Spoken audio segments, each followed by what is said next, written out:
or don't like it, learn to love it because it is the best thing going.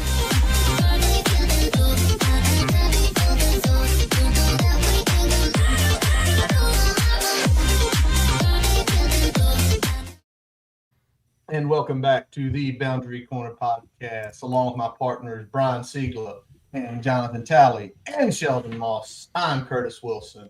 And as always, we are brought to you by Moments on the Maury, looking for a weekend getaway, but still trying to make it to Blacksburg for the game. Then Moments on the Maury might be exactly what you are looking for. Owned by a proud Hokie, who I forgot to text that we were live tonight. Sorry, Phil. Located just outside Lexington, Virginia, just a little over hour drive from Blacksburg. The place gives you everything you could think in a mountain getaway: fishing, kayaking, relaxing by or in the river, right out the back door with a cold one. So check out the QR code in the upper left-hand corner or visit them on their Instagram page at Moments on the Maury. And tonight, we are back to preview panel number 2, and we are joined by two of our favorites. We got first, it's been a long time since we've seen him. He disappeared for like 18 months on us after regularly showing up all the time. Currently college football writer for Last Word on Sports, and as always, the host of the Hokie Hangover, Mike McDaniel, and managing editor. He's been here like 4 times in the last year. I feel like he's just like the constant guest star. Managing editor of Tech Sideline, David Cunningham. Mike, it has been a while. How you been, man? Thanks for having me.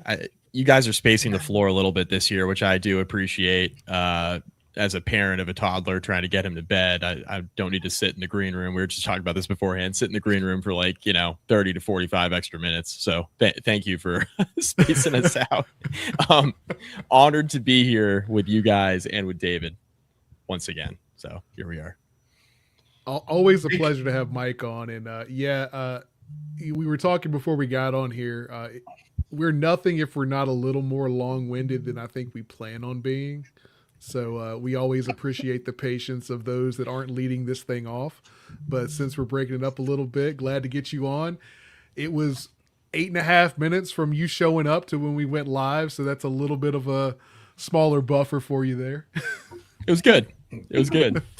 I was just glad we were able to catch up for a few minutes before we hit record, though. So it was solid. That's right. Yeah, 100%. Always good to catch up with Mike.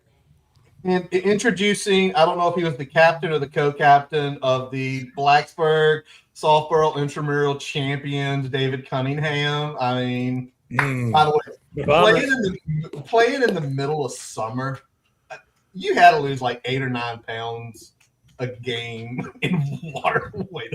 You guys will understand this. We to win the championship, we had to. This was a couple Tuesdays ago. We had to win. It was double elimination. We had to win 3 straight games. We won 3 straight games. Played 21 innings. I have never been that sore the next day. Never been that sore. But worth it. We won. We played at Tom's Creek Field on the other side of 460, and then we went to PK's after the game to celebrate. So it was a great time. Appreciate you guys having me on as always. And you mentioned the Maury River. I was up in Lexington 2 weeks ago and went down the Maury River, hung out. It was a great time. Can't recommend it enough. By the way, then you probably went right by my friend's, our sponsor's house, like literally right by it. He used to keep I think he has a Hokie sign or Hokie flag on their little pavilion down by the river. Yeah, it's like they also have like a 2-tier deck too. It's a great place. I mean, we got to visit there last summer. It's a great place. And when Phil has extra beers, he always is claiming he's going to pull we're going to do when we're good, we're going to pull a state of the program episode there.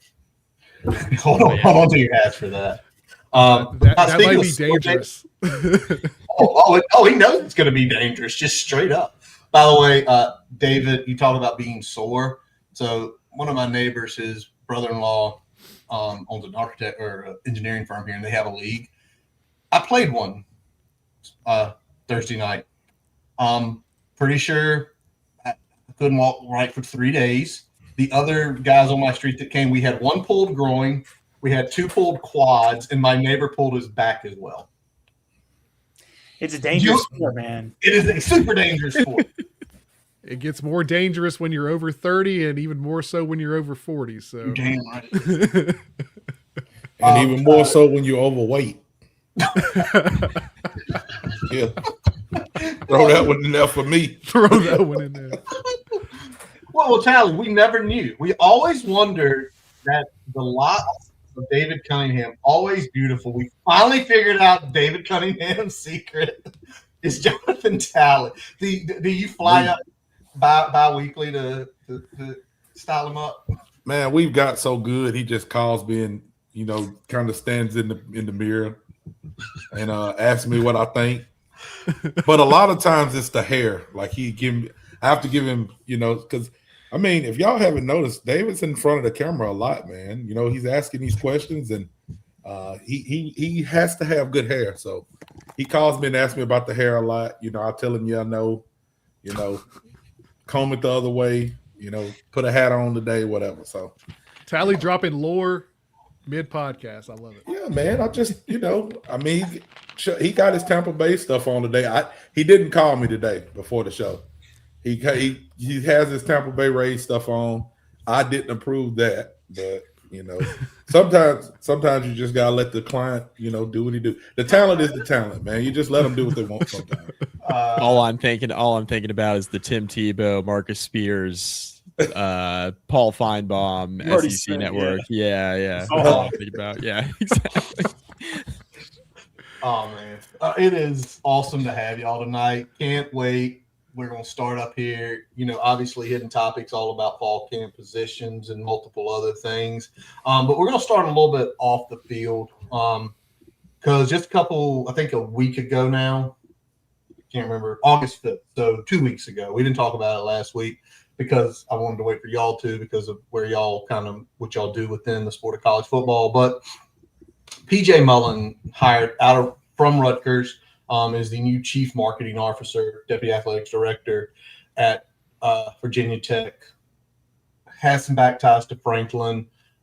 David, you kind of wrote a long form article on it, and I know Mike, you're pretty close to just the business in general. So I'm gonna let David lead off here.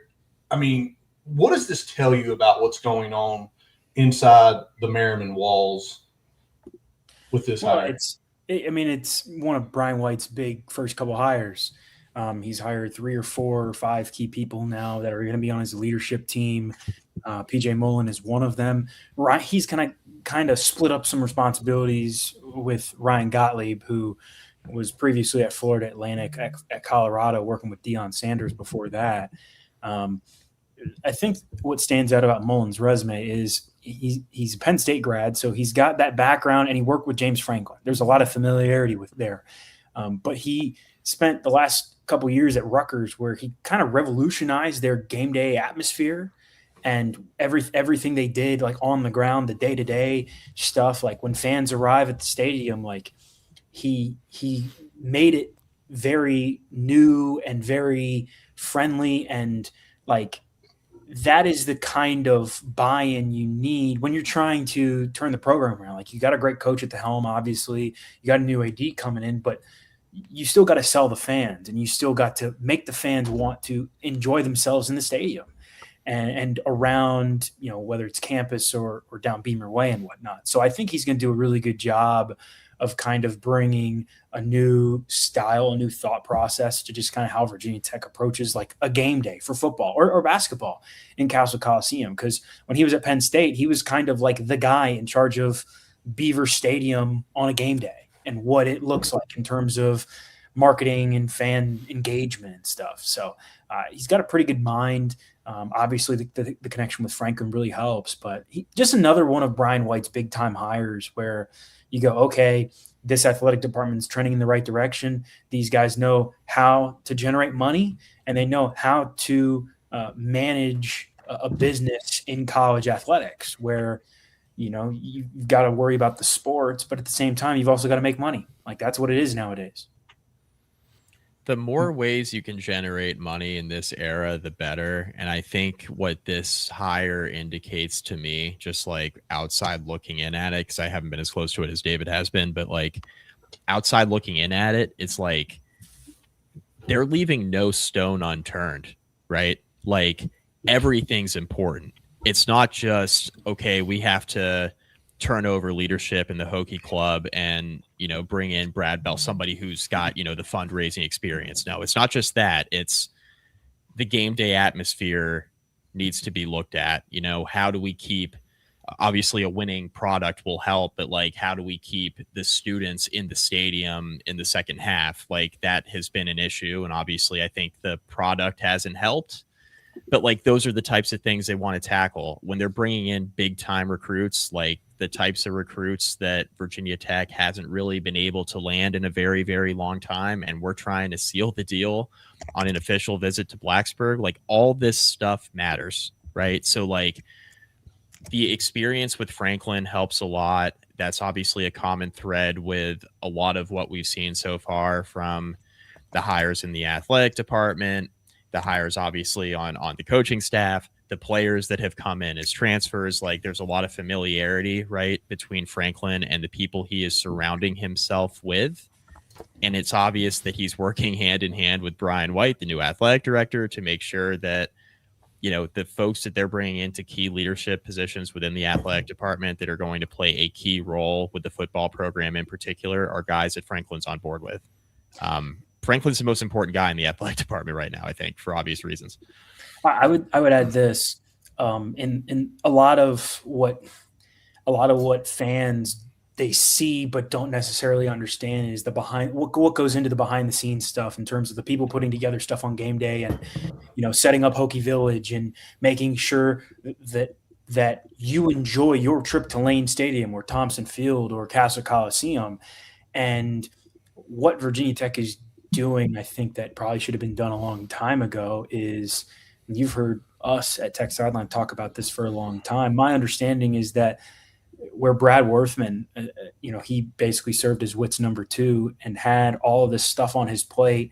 And for a while there, he was handling Hokie Club duties on top of everything else.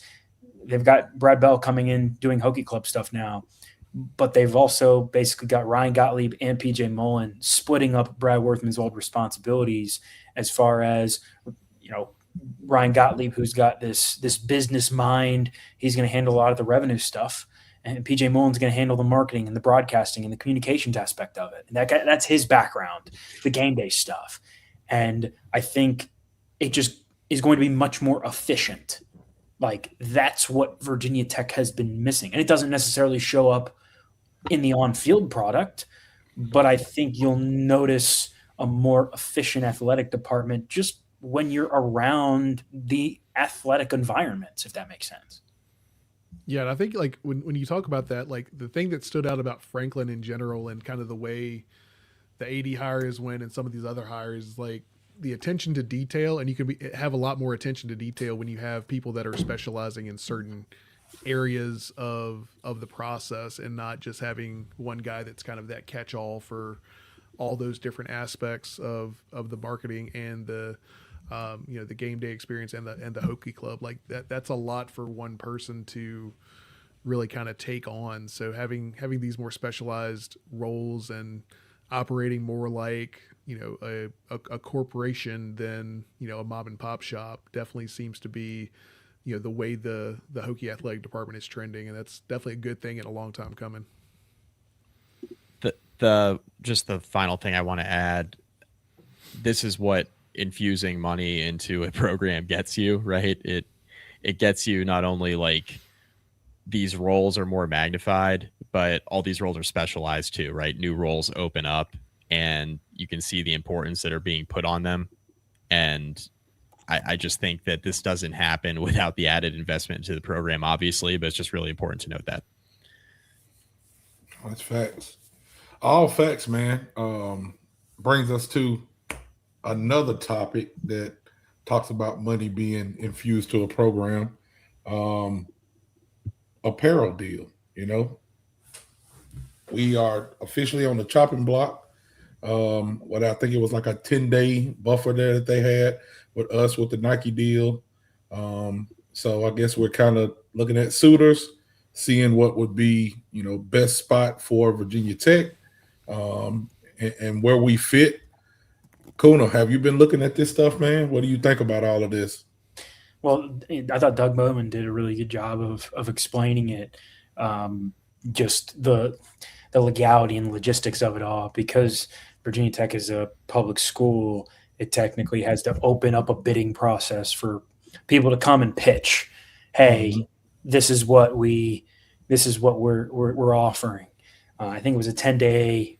People can put in had 10 days to put in different bids and stuff, and then I think over the next couple weeks, month or so, Virginia Tech will have people come to campus and field them.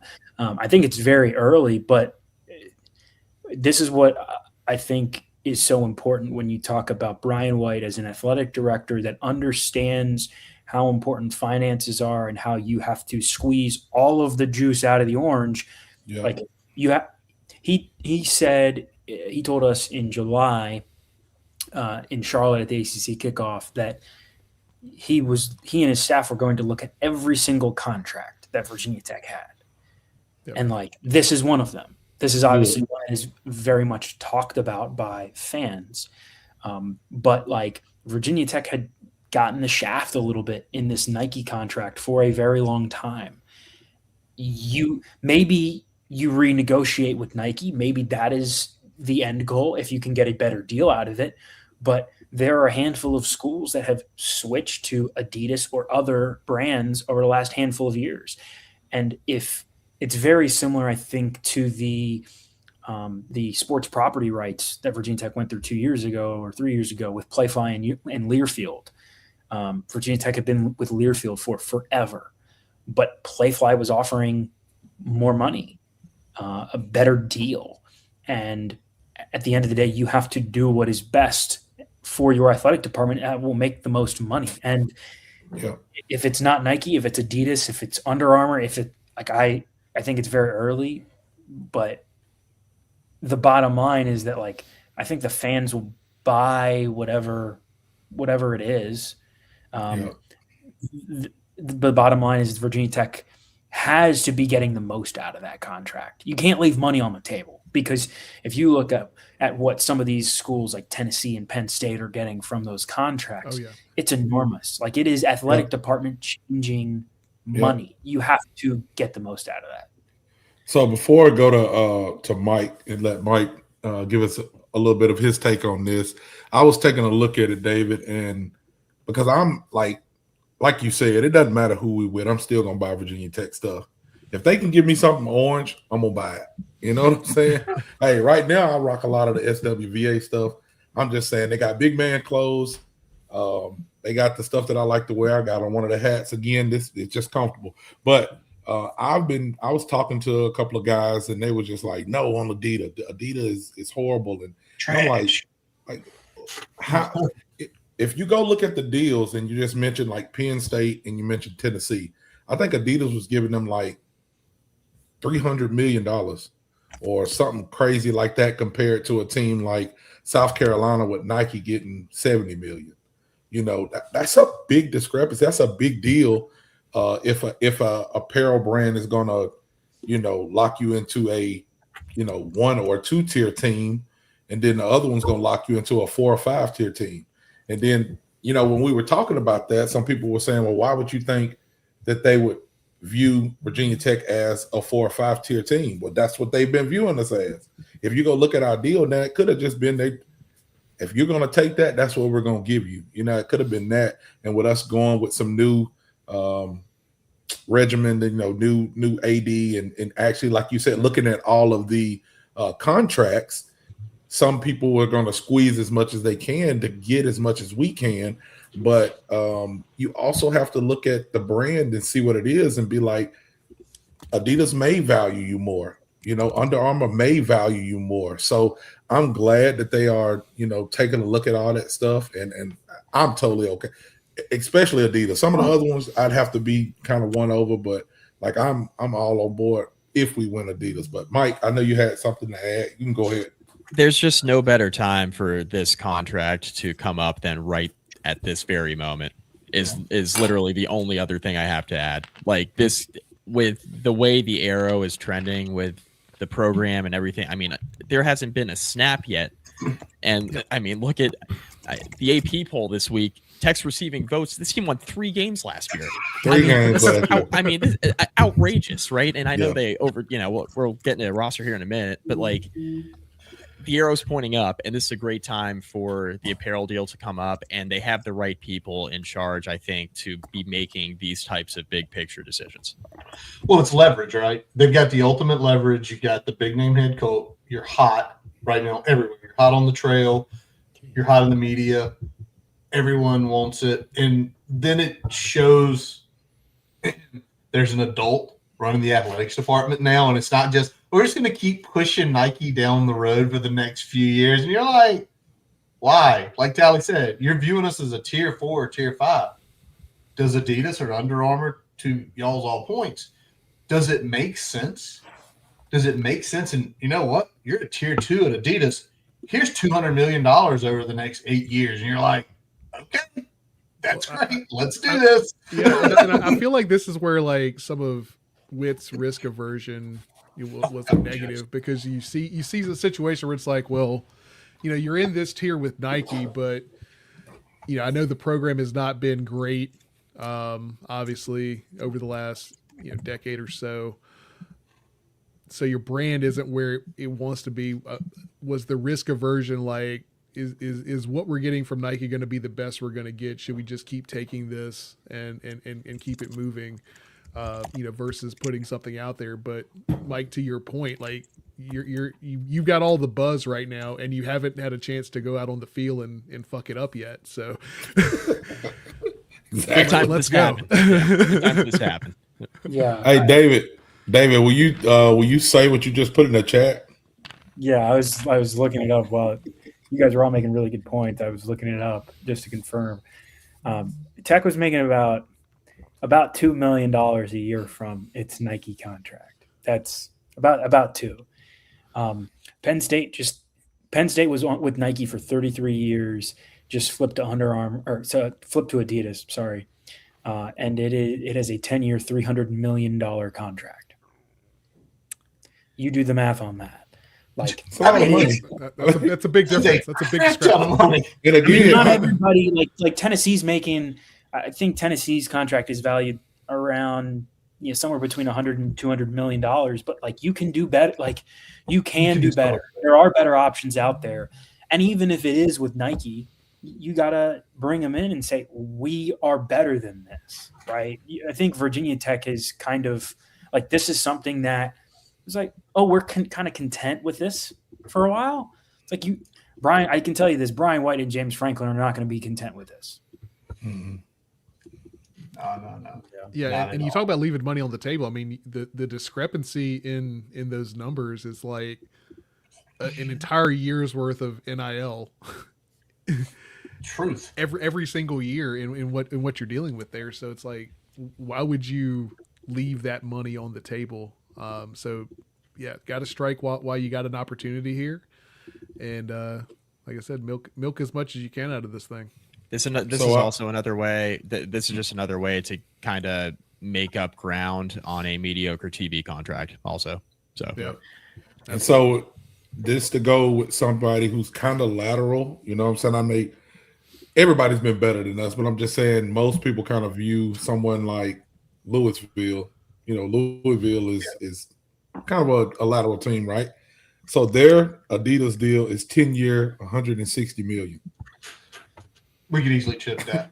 10-year, $160 million. So I'm just saying, man. Let's go, Adidas. We gotta go. Let's just go. Yeah, I ain't saying we gotta go Adidas, but I'm just saying. If we could get to at least 200, that'd be nice. A $200 million deal would over 10 years would be crazy. That would be much. That's $20 million That was a year, signed man. in 2018. 2018. And that was in 2018. That was effective 2018. It's through 27, 28. So they got 2 years left in it. Oh yeah, they'll come But out like, on the other side of that too. Yeah. Like that is, if it's something like Under Armour, like I know Maryland was with Under Armour for a really long time. Like you could be one of the top schools with some of these other brands or with Nike. I think it's like something like almost 50 of the 68 Power 4 teams have Nike. It's like you're not Alabama and LSU and Georgia up there, man. But like you go to Adidas or Under Armour, you might be able to get better bang for your buck and be like one of the premier programs they have. Right. Yeah. So it'll be interesting to see how it unfolds. Definitely. Yeah. All right, guys. Well, you want to talk some camp here? We're a couple weeks in. We got some bumps and bruises going on. Some players are banged up. We found out that Gabe Williams is injured. Probably talked a little bit about that.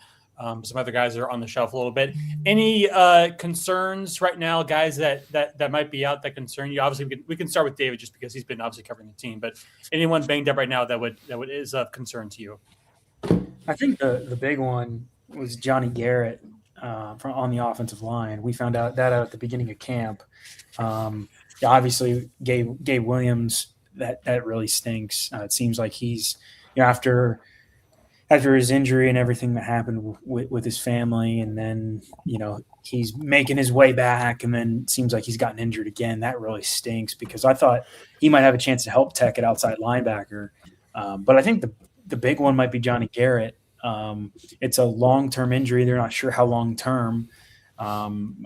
He's a guy who started for the Hokies at offensive tackle. I'm not sure that he would this year, given that you have Justin Terry and Logan Howland coming into the program, but he's a guy with experience, and they're not sure if he's out for the season yet. I think they would hope to get him back later in the year, but it would really stink because of the rule change. This is his last year of eligibility, period.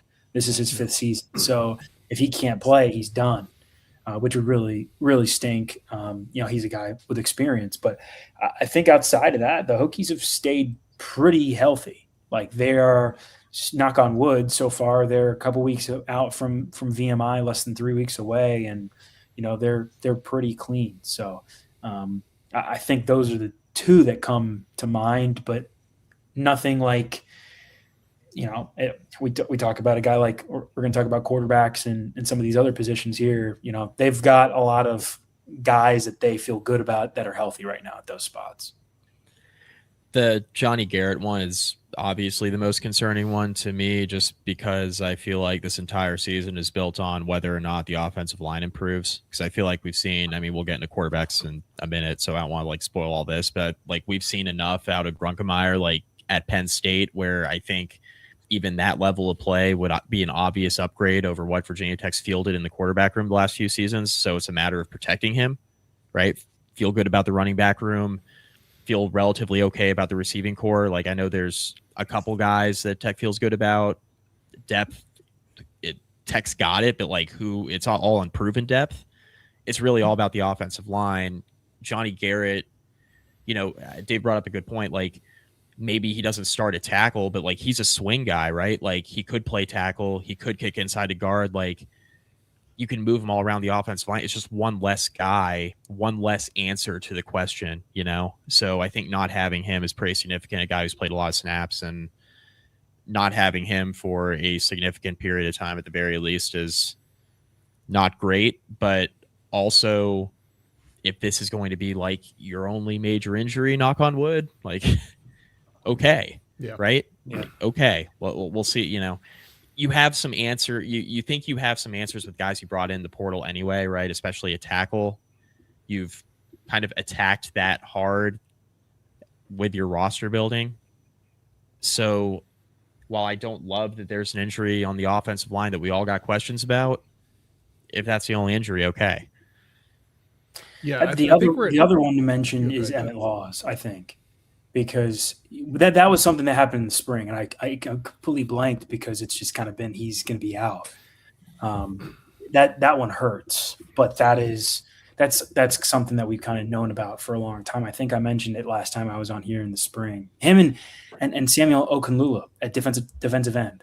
He's one I'm kind of puzzled about because he's a guy. He's probably Tech's most experienced defensive end, but he hasn't been healthy since he arrived and wasn't healthy really at Colorado last year. So he's one I'd keep an eye on. Maybe he can kind of work his way in. The Emmett Laws thing, it seems like a pretty serious long-term deal, and that one hurts because it's on the defensive tackle room, the interior of the line. We go back to Gabe. Oh, go ahead. Go ahead, Curtis. I was going to say, go back to Gabe. That feels like the one that you're getting more stuff about. because you mentioned Price said it. I wish we had one more guy. When he said that, that triggered me because we didn't hit that room as heavy in the portal. We only brought Keon Wiley was the only guy that came in, if I'm not mistaken. I have to look at my list here. But that was it. We moved some guys into the we've been moving people around. You had know. like going in at Sam, still listed as safety, but in the 2 deep at Sam in fall camp. So I mean, until that room gets healthy, it's going to be interesting to see how that shakes out. But David and Mike, you both made good points. Like the trenches is certainly where we have to be the best version of ourselves. So any injuries along there, whether it's Laws, kind of the known quantity, or the injury to Johnny Garrett. Mike made a good point with even if he wasn't going to be the guy up front, they tried him at guard a little bit in spring practice. He's a guy that could at least be the first guy off the bench, even if he's not in the the best 5 group there, especially with that experience. That's the type of guy you would want to have in that type of position. So definitely a concern, but I think from a roster building perspective, when James Franklin got here, he identified tackle as a big concern area, and he's done as much as he could addressing that, whether it's getting a couple guys in the portal, what we've done both to wrap up the previous class and then obviously what we're doing in this class. I think that's going to be less of a concern down the road, but most of those guys on the roster past those 2 that came through in the portal are either guys that haven't seen a lot of time at Virginia Tech or are guys that are kind of fresh out of high school. So that's kind of a little bit of a concern. But we at least have bodies in the tackle room, which we were completely absent of that last year. So that's at least a marginal improvement on that front. So I'm going to shift gears a little bit here because we talked about, camp from a player perspective. And David, you may have seen more, but, Mike, maybe what you've read and seen elsewhere. What have you seen from some of these new coaches, like outside of Franklin, that's kind of caught your eye at this point in fall camp? It's more of what the other coaches are saying about him. Like everybody's talking about how humble Ty Howell is. I think that's a really good sign, right? We haven't seen him call a single play yet, but when all the coaches are talking about how open he is to feedback and how humble he is in this new role, and it's the biggest role he's had in his college coaching career, I think that's obviously a good sign. Norval McKenzie, feels like Franklin's really happy with him, and he was one of those recruiters coming in from Georgia Tech where I talked to a Georgia Tech guy who said one of his shortcomings at Georgia Tech and the reason why Georgia Tech wasn't like really upset to see him go was that he was really struggling recruiting the Atlanta area. And what does Franklin do? He brings him in and he's like, no, he's going to recruit just fine. And he's brought in a lot of good players and he's seems to have done well. The running back room, I think we all feel really good about. But I also like, we probably would have felt just fine about it no matter who was coaching there, considering the talent that's in the room. So that's kind of a wait and see. But if, there's one coach that's kind of flying under the radar for me that I think the fan base should pay a little bit more attention to, I think it is McKenzie, just because of how Georgia Tech fans seem to feel about this and how Virginia Tech fans, I guess, are feeling about him now that they've seen him kind of go out there and recruit. Yeah, I think not to just piggyback off of what Mike said, but I've really been impressed with McKenzie. Going out there at practice, he is I would say the most intense coach out there that's not named James Franklin, Norval McKenzie. He pushes his running backs really, really hard. And I mean, he's the assistant head coach for a reason. He's basically Franklin's number 2 coach, like in terms of the way they're listed on the website and whatnot. And I think that is for a reason. I think of all of the coaches on this roster that you would say, like, who has the potential to be that next head coach from James Franklin's staff, it's probably McKenzie. Probably not the defensive coordinator, I can tell you that much. But McKenzie, I think, just he's so intense, and you can tell he's getting the most out of his guys, and I think that's very important. Well, it's pretty crazy. I'll talk about his recruiting because lead guy on Junior Saunders, he recruited Bryce Woods because that was kind of the one that came out of nowhere back in the summer, early summer, and then Buchanan. So he's come here and recruited 4-star guys right out of the gate. Like, so I like what Phil said. Yeah, I threw it up there earlier. Yeah. That one right there. Georgia Tech. You don't like recruiting because you're a really tough school. So you're also recruiting against Georgia for a lot of this talent. Yeah, a ton of the talent. At the same time, your school is a lot harder to get into. Some of those, Atlanta kids don't necessarily want to stay in Atlanta. 100%. So I mean, there's a lot working against you from that perspective, but it seems to be doing well at Virginia Tech, and that's all that matters right now for us. Yep. That is all that matters right now. Well, let's flip over. Let's keep talking more ball. Let's talk about the quarterback room for a second. Obviously, led by Danny O'Brien. And right now, I think it is safe to assume Ethan is going to be the starting quarterback. Does anybody disagree at this moment in time? Ethan Grunkenmeyer is going to be this. And I know James Franklin, it's like, well, I got to and do it, and he's not going to probably announce it for another week. Probably. Week, right? Because they'll do a mock game. They'll do a mock week next week, right, guys? Probably, yeah. Labor Day is so late; it screwed me up this year. Because it's like it is late. It's so late. It's like, wait a second. So it's got to be next week. They'll do the mock week and the whole game. Yeah, this is that year where Memorial Day is as early as it can get, and Labor Day is as late as it can get. So late. It's one of those going to be in school 2 full weeks. Crazy. But we're assuming that. When y'all look back, and I want kind of everybody to hit this one, if you can remember back. But when y'all looked back, I'll throw this one to Mike, where he was the primary QB. That was the Iowa game all the way through the Clemson game. What game jumped out at you? Like, what game were you watching, or maybe look back at the tape and said, man, that's our quarterback now? Indiana. It's the Indiana game. I think everybody's latching on to how well he played down the stretch, like the 4 wins when the schedule lightened up. But to have Indiana, of course, Indiana goes on to win the national championship. It ages well. But to have that team with that defense on the ropes like he did, he didn't throw for 400 yards, but he completed, 22 of his 31 attempts in that game. Touchdown, a pick, was not scared at the moment against a really, really good defense. I mean, Indiana basically won that game at the buzzer, right?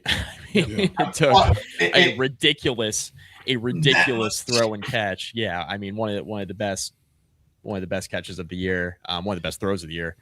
It literally took that, right, for Indiana to beat a Penn State team that fired its coach, was down a quarterback, a total mess. Nobody gave him a prayer in that game. They were, what was 3 or 4 score dogs. I mean, they were huge underdog in that game. And it legitimately looked like Indiana was going to lose that game for a long time. A big reason why, because of how well Ethan Grunkenmeyer played. So it's the Indiana game for me. And of course he played better as the year went on, and as competition got a little lighter and he got his feet under him, got more snaps, all that good stuff. But like, to go up against a defense like that, play the way they did, that's one that stands out to me. Dave? Yeah, I think it is the Indiana game. If you look at QBR, his QBR was 81. Fernando Mendoza's QBR in that game was 79.9. He had a higher QBR than the guy who went number 1 to the Raiders. And won the Heisman. I mean, it took a Heisman moment for him to kind of win that game for Indiana. But between that game, and I thought Grunkenmeyer really did a good job at the end of the year in that Pinstripe Bowl against Clemson. He was 23 for 34 for 260 and 2 touchdowns. I think you saw him really come into his own, and he's got the same quarterbacks coach in Danny O'Brien, very cerebral guy coming over from Penn State. I think that continuity will help, but you saw him kind of develop, and gain confidence as the year went on. And I thought you saw it tick a little bit with that Indiana game against a really good defense. I mean, if you look at he gets thrown to the fire against Iowa and then at Ohio State. Yeah, like Brutal. And then he has to go play Indiana at home, but we're talking about the team that won the national championship. Like it lightened up a little bit towards the end of the year. And I thought he got better and improved. And I think you will see him kind of build on that at the start of this year. Yeah, it's going to be Grunkemeyer, and it's kind of just a matter of time. You know, as James Franklin says, a lot of times the players know who the starter is going to be. I think the players probably know that it's going to be Grunkemeyer. He's the guy with experience. But you talk about the quarterbacks, and my biggest question is who's the number two guy behind him? Because you've got a guy with a little bit of experience. It's played pretty well. He's still young, though. What happens if you need somebody to back him up? And that competition is really going to intrigue people. Just, David, just because you brought up the quarterback's coach, and we're talking about quarterback play. This isn't on the rundown or anything. I just want to ask a question because I'm dumb, and I'm on here with a couple of smart people. I've seen a lot of hate for James Franklin and O'Brien for their quarterback coaching, and all I've heard is that they ruined Drew Aller, right?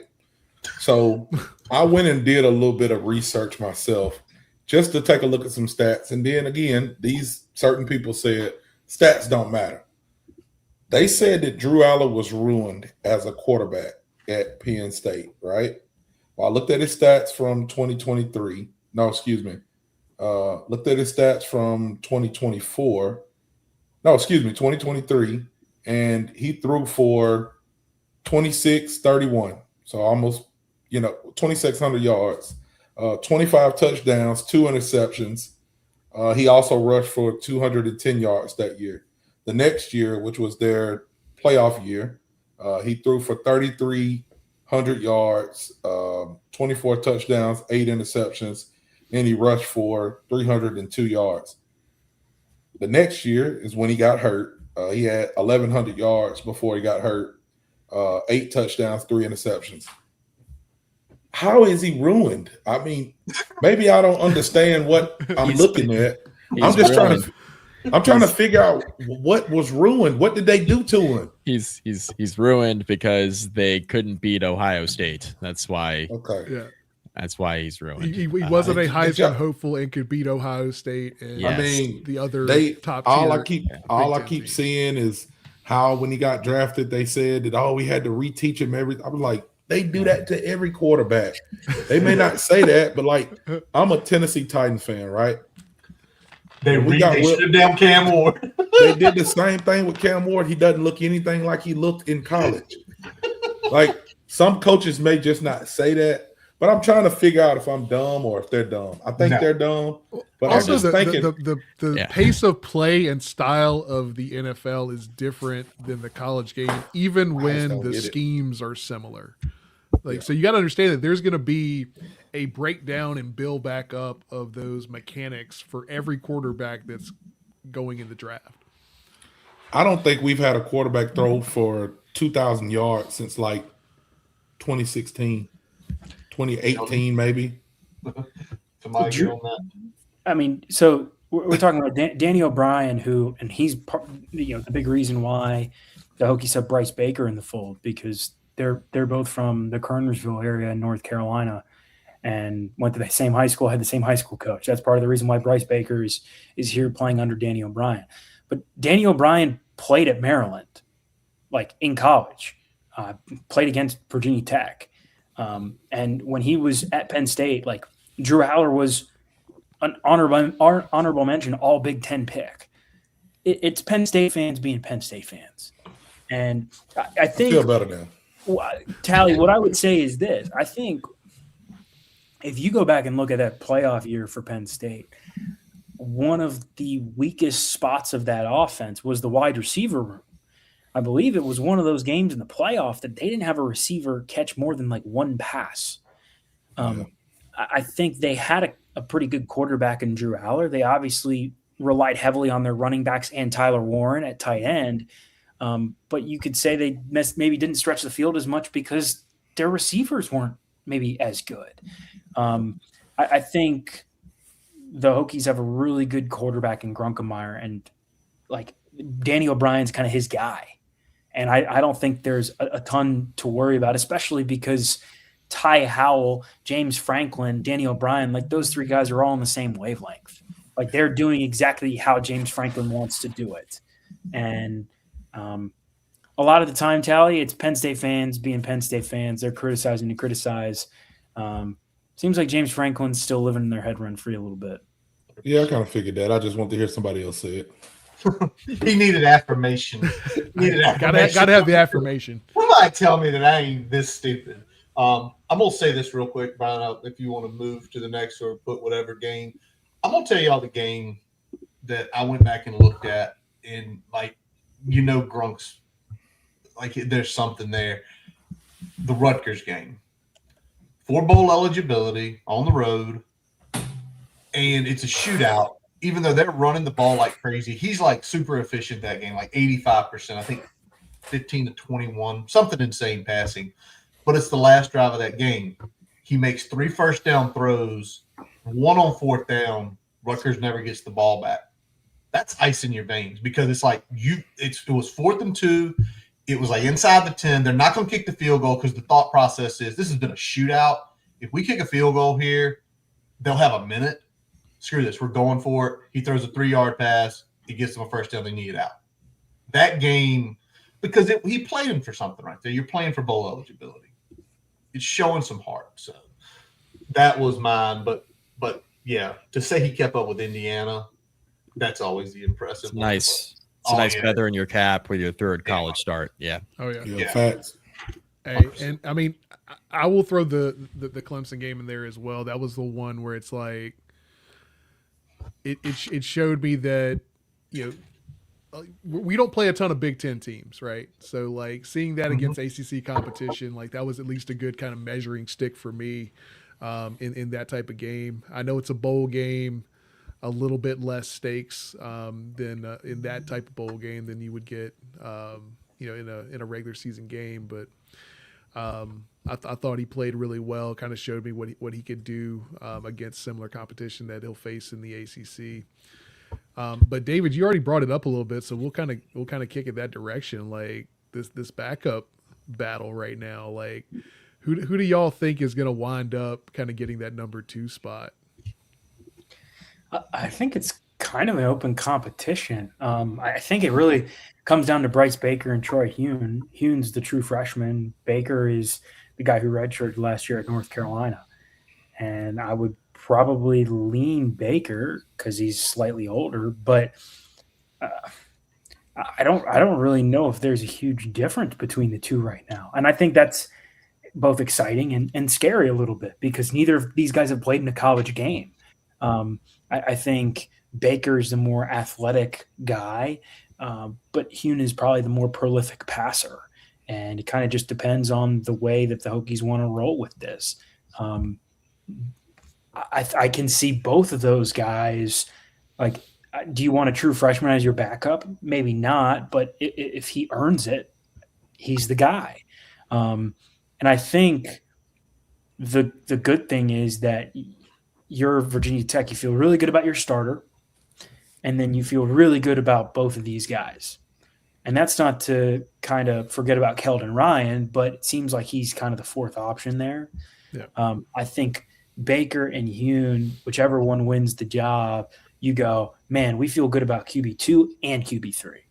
And if something were to happen, like it'd obviously be a learning curve. You can't do the same stuff because Grunkemeyer's played a lot. Those guys haven't. But I think whichever one it is, you feel really strongly that, okay, they can go out and execute what they want. And I've been impressed with both of those guys from the practices I've seen, the passes they've thrown. Like, both of those guys can sling. I think this is one of the most talented quarterback rooms Virginia Tech has had in a while.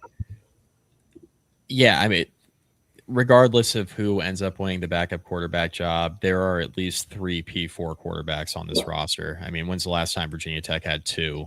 It's been years. Like, it's legitimately been years. The fan base, that it got so bad, like, fans were clamoring for Pop Watson, and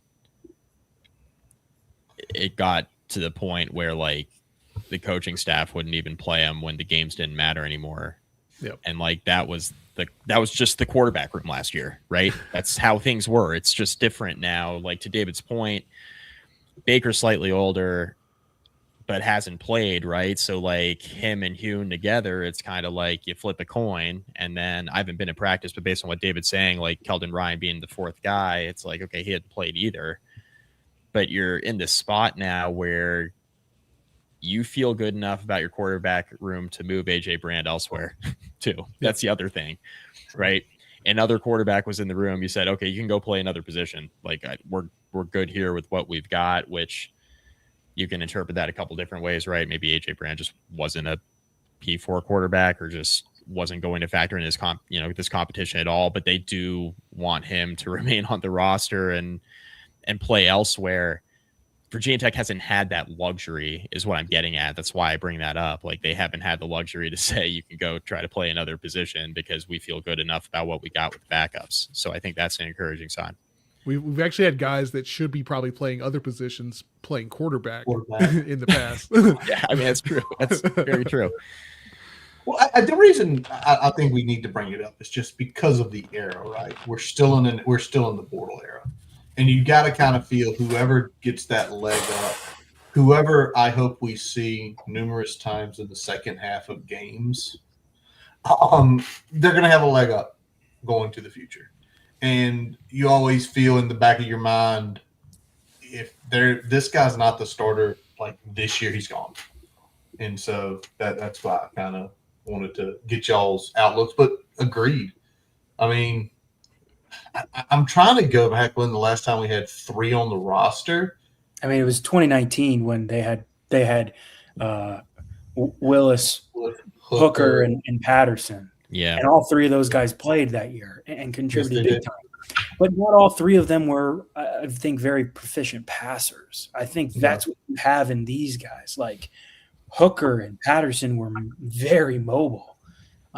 I don't know that you're going to get as much mobility out of these guys. Not that they're not good athletes, but the other thing I want to add is you got a guy that's going to sign in December named Peter Bork. He's a top 100 commit, right? Mm-hmm. Yep.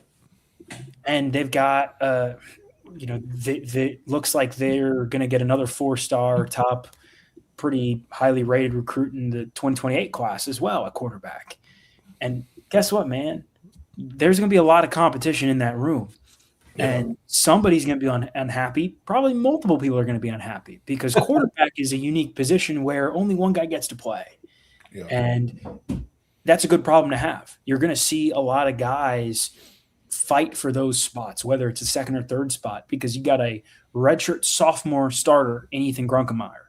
Like, ideally, he's your starter for 3 years in the same offense and can progress. And then you get to figure out the rest behind it, whether it's Baker or Hune or Peter Bork coming in. That's a great problem to have. Complete overhaul of the quarterback room. Definitely. So, talking a little bit more about the roster, you talk about have a good problem as in, multiple quarterbacks. Maybe not so much of a great problem to have in the wide receiver room is that we've only got 2 guys that's been proven players at the Power 4 level. We got Quinshawn Brown, and then we got Aiden Green.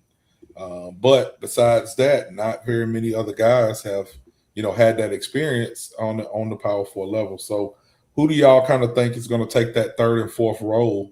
Because, wide receiver is much different than quarterback. You got to have 4 to 5 guys on that field that can play that position at one time. So who are y'all kind of looking at, and who are y'all thinking that maybe step up to fill those roles? And we'll start with Mike on this.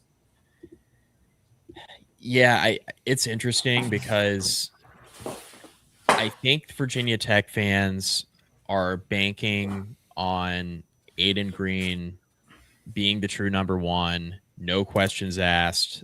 He's just going to fill the role that you expect a number one receiver to play in the ACC. And I think the reason why is because he's improved every year, and that was in spite of poor quarterback play. So I think it's fair, right? It's fair to have that take. I also want to see it first, right? To be at, like, we got to be absolutely sure he's a number one guy, you know? Tech fans have done this in the past with Trey Turner. They've done this in the past in more dire times with, like, Caleb Smith. I don't think Aiden Green is either one of those two guys. I think he's better than both. I was never as high on Trey Turner because I just think he kind of leveled off in his development. I think Aiden Green's gotten better every year. I think he has a chance to be really, really good. But I do want to see it first. I feel more confident in the role that Quayshawn Brown's going to play because he's been in the slot. He's been productive. He's played with a good quarterback before.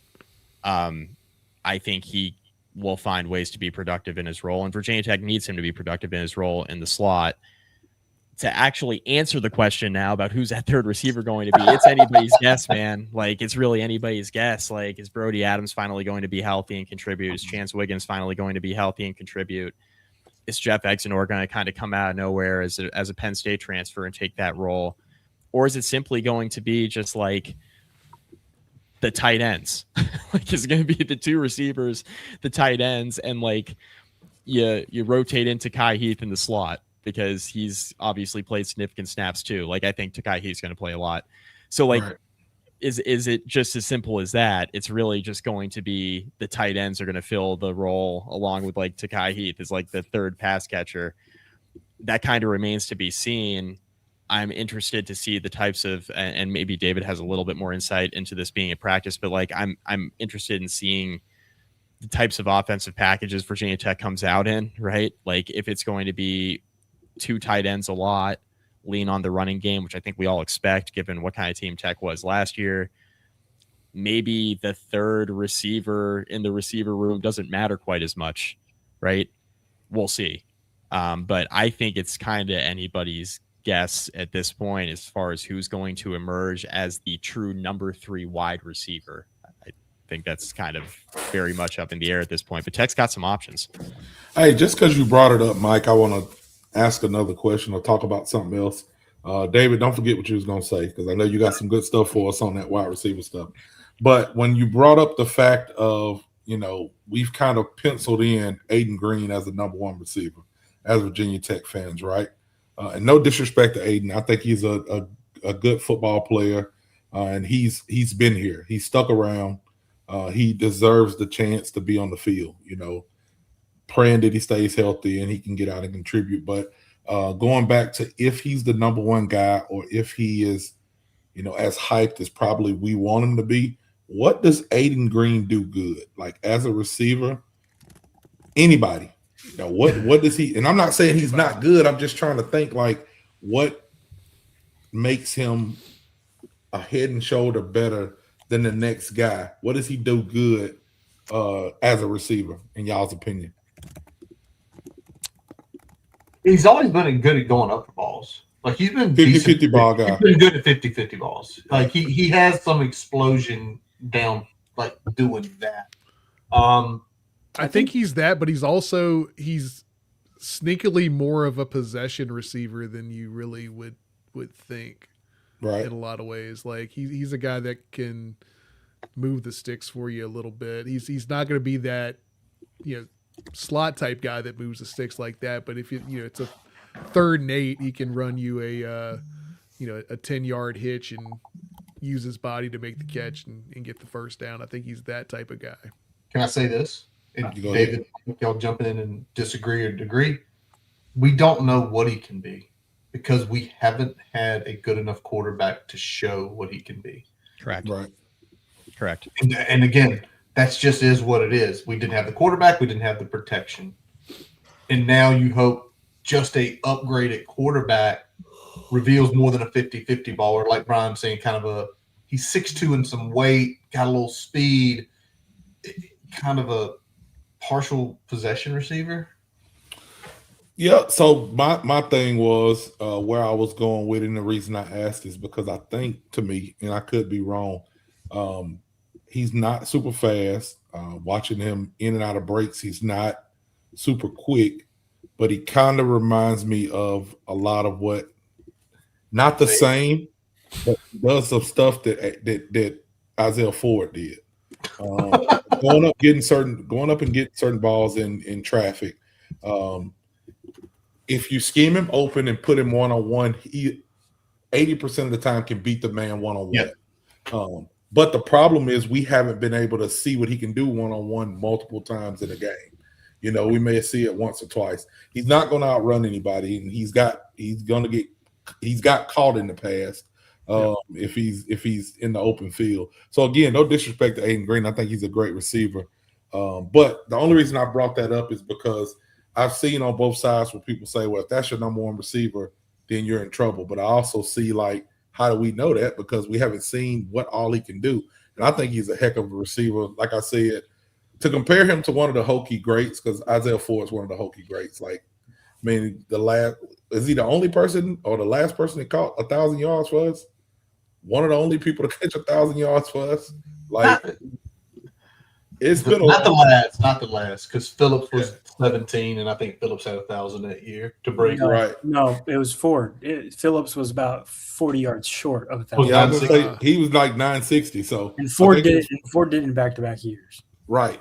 So again, the reason I brought that up is because that's kind of what I see Aiden Green's role is, or what he does. It's kind of a Isaiah Ford type receiver. Because we loved Ford, and then when he went to the combine, he ran like a 4.7. We was like, God damn, he was running that slow. You know what I'm saying? I ain't saying Aiden Green's that slow. But I think he's reliable. Like great word. He doesn't do anything that's flashy. He's not going to knock your socks off with his speed necessarily, but I think he's got pretty sure hands. He only had, according to PFF, he only had one drop last year on 63 targets. Pretty good. He last season, with a quarterback who only completed 56.5% of his passes, Aiden Green had 31 catches for 516 yards and 3 touchdowns. And I think if you go back and look at some of his highlights, like you think back to that Miami game in Coral Gables 2 years ago, or Miami Gardens, where Kyron was scrambling around and Aiden Green pops up in the back of the end zone, and he fought like he had that hurdle against Minnesota in that Duke's Mayo Bowl. Like, he's very athletic. He always seems to know where to be, and I think he's got a really good work ethic, and he's a leader. Maybe those traits don't necessarily make him the prototypical receiver, but I think for a quarterback who's still pretty young and still kind of adjusting to Virginia Tech, like these will be his first snaps in this offense in this stadium. I don't know if you could really ask for like a more reliable, more helpful receiver than a guy like Aiden Green, because I think it's one of those guys where you always know he's going to be where he's supposed to be. He's supposed to run this route. You know he's going to be there. You need him to come back for a ball. He's going to be there. I think that's what Aiden Green adds, but it's not necessarily something that like jumps off the page per se. Great way to put it. Now, David, you got to tell us who the third and fourth guys are. Yeah, I think Marlon Jackson from Louisiana Tech is the guy that I would sort of pencil into that third receiver role right now. He's a guy who's didn't necessarily have really good and consistent quarterback play at Louisiana Tech, but he's been a pretty good receiver. He was a little bit banged up in the spring. He's 6'2", 210, so he's one of the bigger, longer, lankier guys in that room, but he's played a lot of football. And it seems like over these last couple of weeks of camp that he's really come on, and he's got the experience level over some of these other guys. I think the battle for 3, 4, 5, you look at a guy like, you go down the list of Chance Adams, Keelan Chance Wiggins, Keelan Adams. I mixed up their last names. Davion Brown, Fat Rat, who's gotten a lot of praise in fall camp. Shamarius Peterkin, Tyseer Denmark, Luke Stewie. Like, there are a bunch of guys, even AJ Brand, who have gotten some praise. It's just, okay, who's going to kind of step out from the pack? And right now, if I had to put money on it, I would say maybe like Stewie or Denmark. But you've also got a guy in there in Takai Heath who has played a lot of snaps. He just hasn't been very consistent. But is he more consistent with more consistent quarterback play? Like, it's a weird puzzle that Fontel Mines has. And I'm interested to see when we get into like week 3 of the season where you kind of have a good feel for what your guys in the room can do. Who's playing all these snaps? Where's the snap distribution? Is it only going to 3 guys? Or are you rotating in Takai Heath or Peterkin or a Denmark or even a Davion Brown, who he's a guy I could see get some snaps at punt return or kick return, because I think he's got that kind of athleticism, and that's what some of the coaches have talked about it. So I think they've got a lot of questions there. You feel good about 1 and 2, maybe okay about 3, and then it's kind of an open book, man. And similar to the quarterback room, like, this is the theme of this year's team. It's just competition everywhere. Yeah. And somebody's got to step up and earn their snaps. Like, you want a bigger piece of the pie, you got to go get it. And you guys mentioned the tight ends. You got 4 really good tight ends that want to eat away at their piece of the pie too. A Luke Reynolds, a Benji Gosnell, a Harrison St. Germain, a Jerikas Hairston. Like, those guys are really, really quality. That's one of the strongest position groups on the team. And if you want to play more wide receivers, you got to go prove that you should be on that field over the tight ends in some capacity. Go ahead, Sheldon. Yeah. So we're talking about the receivers. Let's talk about Quayshawn Brown. Personally, I love this guy. I think he's going to be great. I loved him since they announced his signing. A lot of his peripherals were really good at Duke. When you dig into some of the numbers there. But so he lined up. It was actually 80% of his snaps came in the slot last year at Duke, which was ranked pretty high in the conference. Actually, interestingly, Takai Heath led the entire conference at 98% from the slot. So got a lot of slot experience there. But because of the tight end room that David was talking about, a lot of folks feel like we're going to use a lot of 12 personnel this season. That being said, over under 60% of Brown snaps come from the slot this year. Where do you guys kind of see him fitting in within the structure of this offense? I would assume over. I would assume over. I mean, that was a Curtis question, by the way. We're talking. You said over under 60%. Yeah, I would probably. He was at 8% last year. Yeah, I would probably lean over, but it'll be interesting. Like, you want to use Luke Reynolds, you can put Luke Reynolds in the slot and move Brown out wide. Yeah, like, it's really the mismatches of what Ty Howell wants to do. I think they feel really confident in Brown and being a guy. I mean, he's 5'8", 175, so he's not the biggest guy. But you talk about another guy that's very sure hands. You know exactly what you're getting out of him. I would probably lean over him being in the slot, but yeah, I mean, he doesn't drop much either. And I think I could see it being right around 55, 60, 65, like in that range, because if you want to get your best players on the field, there are maybe instances where you got Luke Reynolds in the slot instead of Brown. The person that time that kind of eats into might be Takai Heath. Like, yep. he was kind of Tech's go-to slot guy last year. He might be the 4th or 5th receiver on the depth chart and the number 2 or 3 slot option. But that's what happens when you bring in really quality players and you got to fight for playing time.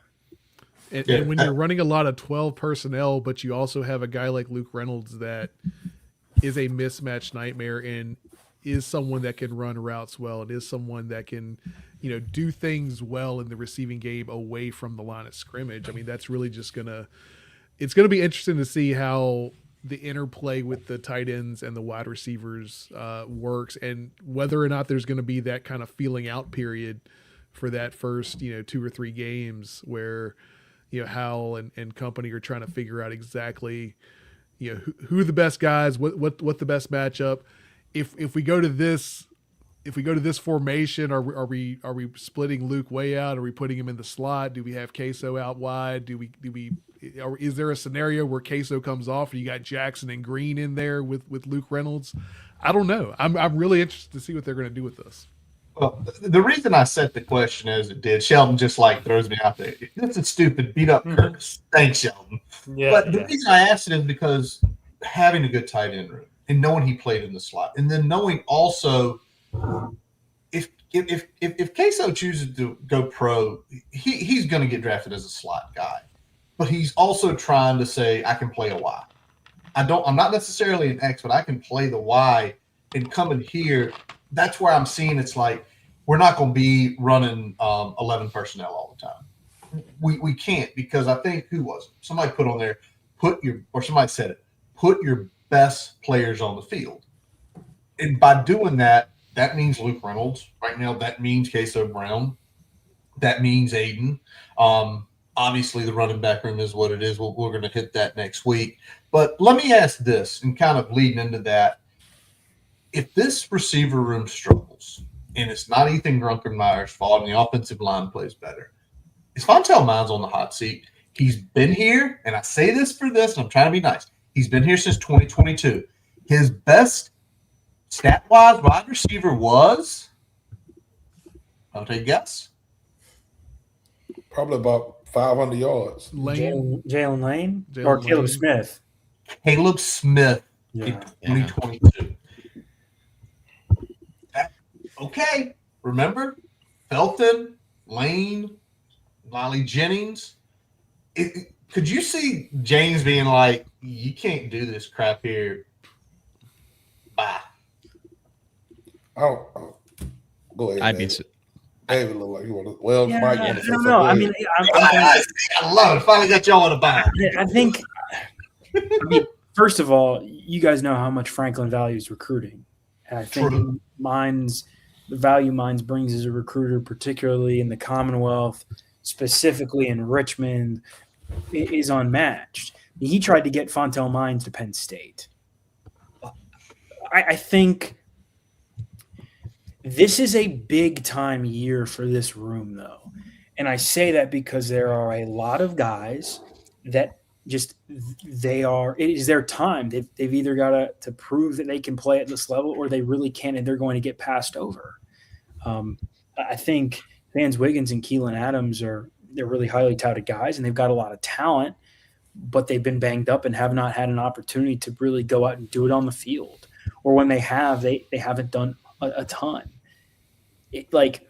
Those were the two kind of prized recruits for Fontel Mines, and they haven't done a ton. That's not to say they won't, but at some point you got to get guys in, develop them, and they got to eventually produce. I think Aiden Green will kind of tell us a lot about Fontel Mines this year. This is a big-time year with a new quarterback, a new offensive system, and this is a guy that Mines has recruited, coached up. You've seen him grow year over year. If Aiden Green has a big year, I think you're going, okay, Fontel Mines, that's a guy Fontel Mines developed. That's probably Fontel Mines' prize development in terms of being at Virginia Tech over the last couple of years. But I don't – hot seat is an interesting word because I don't know exactly how Franklin views it, but the wide receivers have to produce. That's the bottom line. And it makes it a really interesting conversation when you say that you get below wide receiver 2 and it's just question marks. That's a good thing, but that's also a bad thing because injuries happen. We know this. We'll kind of see what happens. I think there could be, depending on how it plays out, you could get to the end of the season and go, Virginia Tech did not get the most out of that wide receiver room. And that's kind of been the thing over the last couple of years. Even when they had Felton and Jennings and Lane, they didn't necessarily – but you could blame that a little bit on the quarterback. it's a multitude of factors, but we'll see how it plays out. Yeah, the only other thing I have to add, like, we don't know who the number 3 or number 4 wide receivers are, but it's not from a lack of talent.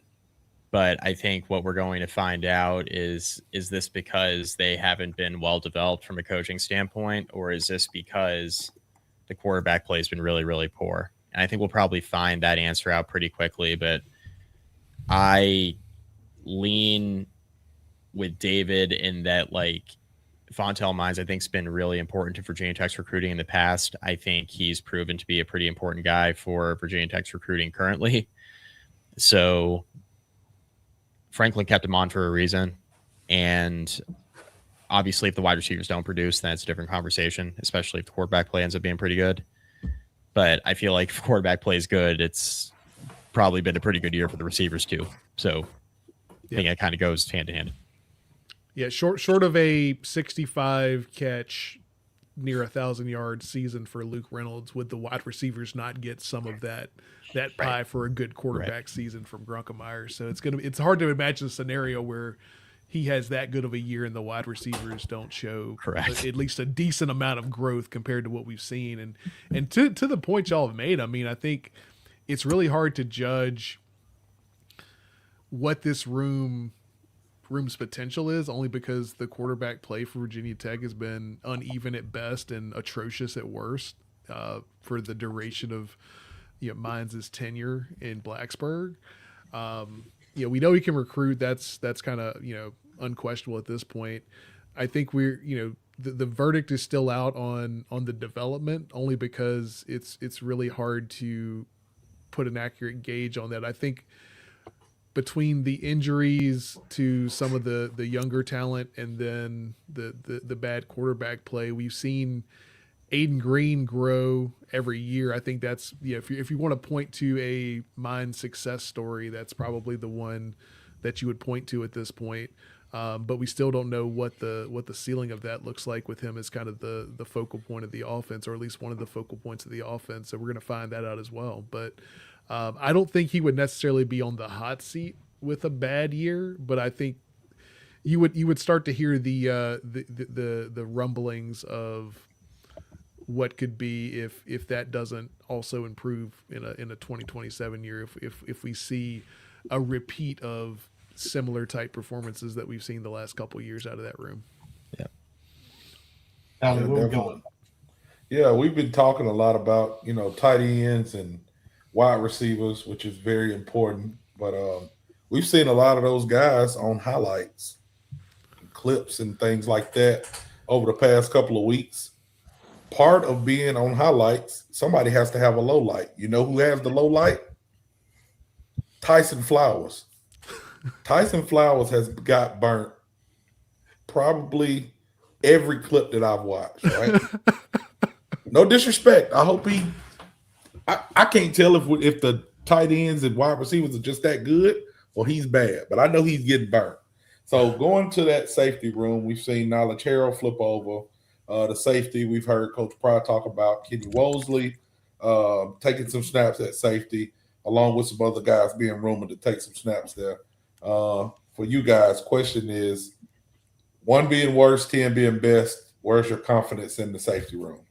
Go ahead, David. You've been at practice, buddy. Yeah. The floor is yours. I feel really confident in Quentin Reddish, but the rest of that room, man. Good answer. I would probably say I'd say maybe it's like a 4 right now. Yeah. And I would say of all the possession groups on this team, this might be the one that is the most questionable to me. Quentin Reddish was really good 2 years ago when he was thrown into the fire as a true freshman. He was really good at the beginning of last season, and then he got injured. I think you really saw just the chaoticness of that room where, in a couple of weeks span, Reddish gets hurt and he's out for the year. And then Christian Ellis, makes a game-winning pass deflection against NC State, and next week is in the portal. And now he's playing for UVA. That's college football in 2026. But they had to rely on guys. Was it before he left? Wasn't he in like a jersey reveal or helmet reveal too? I'm sure he Christian was. Ellis, Probably I'm after pretty sure that he was. NC State pass game-winning play. Yeah, I think he was in a jersey reveal or a helmet Yeah. reveal, and then he got in the portal. Anyway, my bad. Go Yeah. ahead. No, I mean, That was crazy. they had to NIL's not rely paying him on that good, yeah. they had to rely on Flowers. I just think he was okay, but the guys that he's playing with last year, Jordan Bass, a guy that was coming off an injury, playing linebacker, converted to safety, probably should have been redshirting, and 2 true freshmen in Sheldon Robinson and Brennan Johnson. They just didn't have a lot back there. I think they'll be better now that they have Reddish in, but I was surprised a little bit that they did not attack this position more in the portal.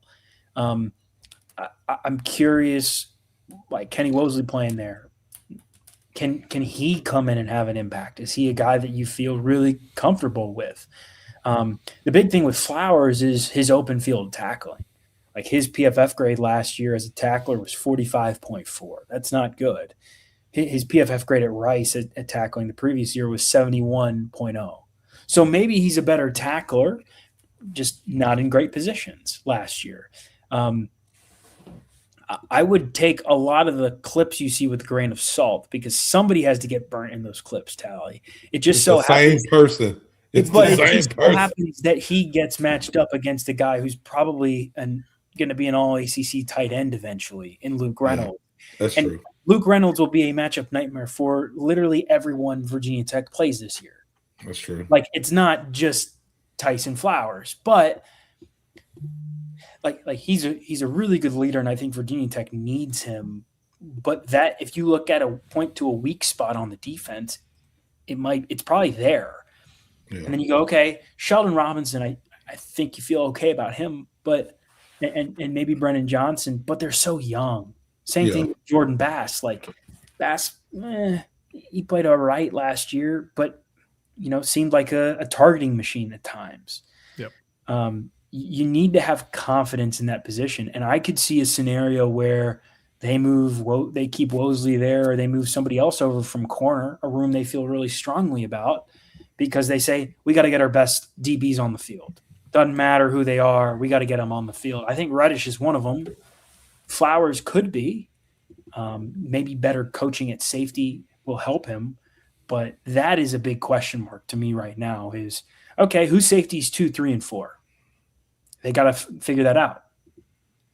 Yeah, if it's not Flowers, then who is it going to be, right?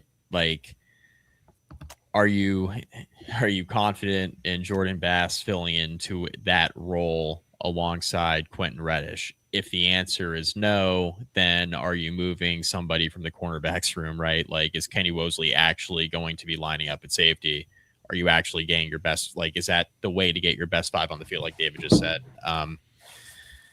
It's going to be interesting. I think outside of Reddish and Jaquez White, there are a lot of questions in the secondary, but there's a lot of talent in the cornerback room, and I think they'll figure it out. Like, I think there's enough there, but it's really hard when you're seeing, again, I also take the highlight films with a grain of salt, like these clips we see, nobody is really seeing a ton of practice. Fans are seeing even less, and the clips they're seeing, Tyson Flowers ends up in a couple of them. It's like, oh my God, we are cooked at safety. It's like, not necessarily. Like, it might be okay, right? It might be all right. Yeah, maybe that guy catching the ball is just really good. That's what I keep holding on to. Yeah, got to hold on to some hope there. So top 20 pick. We'll figure it out. But as far as who's it going to be, like, I hope it's Flowers. But if it's not, then that is a question that Virginia Tech really, really needs to figure out an answer to. Yeah, and I mean the hope is that Reddish stays healthy, so at baseline you're at least better than you were last year, because most of the guys that are behind Reddish played meaningful snaps last year, at least a couple of them in the case of Bass and Flowers. But I want to take a look at some of these the sophomores in the room. David, you already mentioned Sheldon Robinson. We got Brennan Johnson in there. Knowledge Harrell moved back to that position as well. Which of those three do you think are going to have the most significant role in the safety room when we get into the season here? I would probably lean Robinson. I think he really came on at times when the Hokies needed him last year. I'm pulling up his PFF stats right now, where Flowers at times struggled. Robinson, while young, was impressive. His tackling grade was a 73.6 last year. He only had two, Georgia Tech and Florida State, only two not great games as far as tackling goes. He's a very young but impressive player. I think Brennan Johnson is too. He just didn't necessarily see as much game time. I would probably go maybe 1, 2, 3 in that order. Harrell has not been a guy that Virginia Tech has talked a lot about in camp. That doesn't mean he's not going to factor in. But I think he's a guy they had at corner, and the corner room kind of filled up, so they moved him around. He was playing a little nickel last year, and now he's back to safety, and I think he's kind of shifted around. But I like Robinson. I think he's a guy I think your future safety pairing could be Reddish and Robinson back there. And I think you'd feel pretty confident about that because they're two very high IQ players, very smart, and both really good tacklers. I think Brennan Johnson can also factor in too, but you also have to remember that, I believe he played a little bit of linebacker at Highland Springs in high school. Yep. Not necessarily a true safety. So he's also still learning it a little bit. But he's obviously multi-time, Virginia State Player of the Year. He's really, really good. So I think those two guys you will see plenty of this year, especially depending on how the coaching staff views, what they have, the options at that position. I think we could have used another Johnson brother back there in the. We could have used another Johnson brother back there at safety if Derek Peanuthead freaking whatever his last name is, Jones, didn't run him off. I mean, you run off a legacy kid, and now he's going and playing for Wake Forest. I don't care if he was sitting on the bench for Virginia Tech. I'd much rather him be here than at Wake Forest. But anyway, that's my spiel on old coaches. I hope Tennessee don't win a game. Derek Jones, you may be a great guy. I know you think you invented cheetah wings, but black people been eating them kind of wings all our life. You didn't invent them. I'm just going to tell you that. Get out of here. I'm tired of him. He started popping up on my Facebook, man. I mean, what is going on? I need the internet to let me rest, man. I don't want to see it. I'm not following you on Twitter, X, whatever you want to call it. Then it starts popping up on my Facebook. I don't want to see no Tennessee shit on my Facebook. I'm about to delete it. I'm going to just delete it, man. Mike, your thoughts on this? I agree with David. I think I was going to say Robinson because just we've seen more of him, right? Johnson had some good moments. He was thrown in a fire last year, but I think Robinson is the guy out of the three that we've mentioned where I'd peg him 1, 2, 3 just based off of playing time and what we've seen so far. Nice. Robinson has good size too. I think he's like 6'2", 210, something like that. So real good size, even though he's a sophomore. He's very physical when he's coming up and tackling. Like David said, I mean, to have again, the thing that worries me about that room is that I know that these are just clips and they're just highlights and things like that from camp. But I seen Tyson Flowers play last year. And you know what dogs do to flower beds? They shit. There we go. Oh God. Just saying. All right. Hey, Tally, you said 6'2", 210. You're 6'2", 208. You're spot on, man. Yeah. And he's a Woodbury Forest kid, so he's another in-state guy. Yeah, I'm still getting used to Virginia Tech recruiting Woodbury Forest at this clip because for so long that was just like a UVA pipeline. So I'm still mentally adjusting to that, but I think I'm getting there. All right, let's move forward into special teams. Yeah, I would say you gave Woodbury Forest definitely gives off more UVA vibes than Tech vibes, but if they have some good players, we'll take them. So. That's right. All right, so we're talking some special teams now. I was looking at the numbers for Doug Shearer, special teams coach. Going back to 2019 at Miami of Ohio, this is from the FBI ratings, which I think is probably the best all-encompassing special teams ratings out there. It takes into account all the different special teams units and adjusts based on expected point values. I'm looking at the overall efficiency for special teams units. So 2019 was when Doug Shearer started at Miami of Ohio as special teams coordinator. They ranked 20th in the country that year. Next year, they were 7th in the country, and then took a little bit of a dip the year after that. But it comes to UConn in 2022. And the first 3 years, they struggle efficiency-wise on special teams. But last year, they were 34th nationally. And I did also see that Curtis made the point that they outperformed UConn outperformed BT special teams-wise in every area except for field goal kicking, which is obviously a testament to John Love, of course. But so obviously, Doug has a great reputation. He's done a really good job at a couple of different schools. What do you guys expect to see from his units this season? I think the return game will be better. Like I expect that just based off of personnel. Having John Love at kicker helps a lot. I just think just in the return game, especially, I think there are a lot of really dynamic options. Quayshawn Brown, Davion Brown. I mean, take your Takai Heath. You could throw him in the mix somewhere just based off of his speed. I just think there are options, right? And having Love return as your kicker is phenomenal. And I just expect the return game to be a lot better. That's really the one thing that stands out to me. I look at Shelton. I look at what Nathan Totten was able to do at Marshall last year. I think like Marshall across the board wasn't anything special, but in terms of punting efficiency, I just looked it up. Marshall was 10th. Like Totten was a really, really good punter.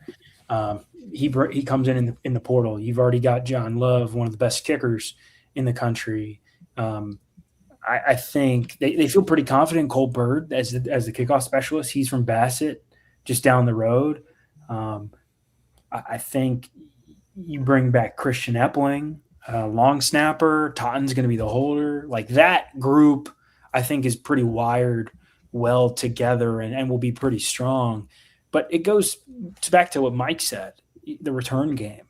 I think one of the kind of under radar departures last year in the middle of the season was Tucker Holloway, because Tucker didn't really have opportunities to return punts, but Tech has missed that part of the game for a couple of years now.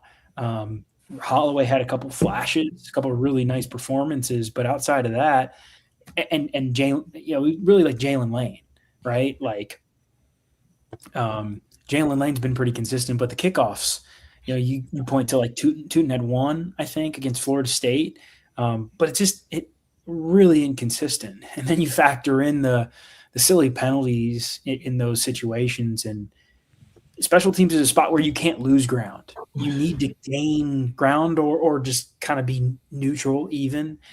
And I think Doug Shearer will do just that. And he mentioned the two Browns.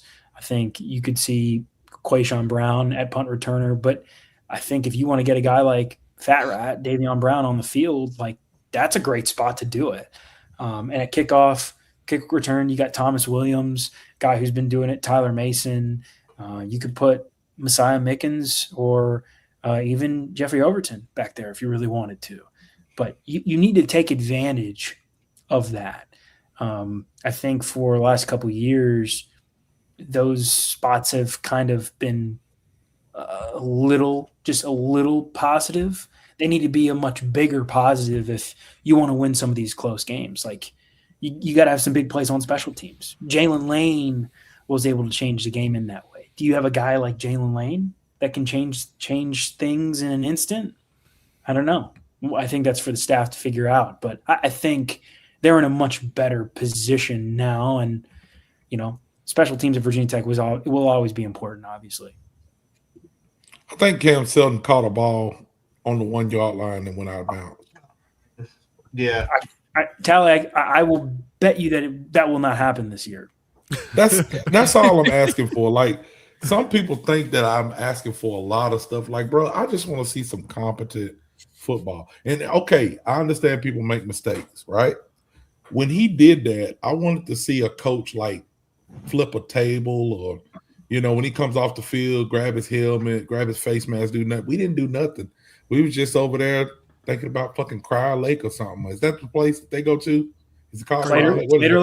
Crater Lake, yeah. They was over there thinking about that. Cryer Lake, Crater Lake, something. They didn't think about going to the lake. I want to see somebody get in trouble when he caught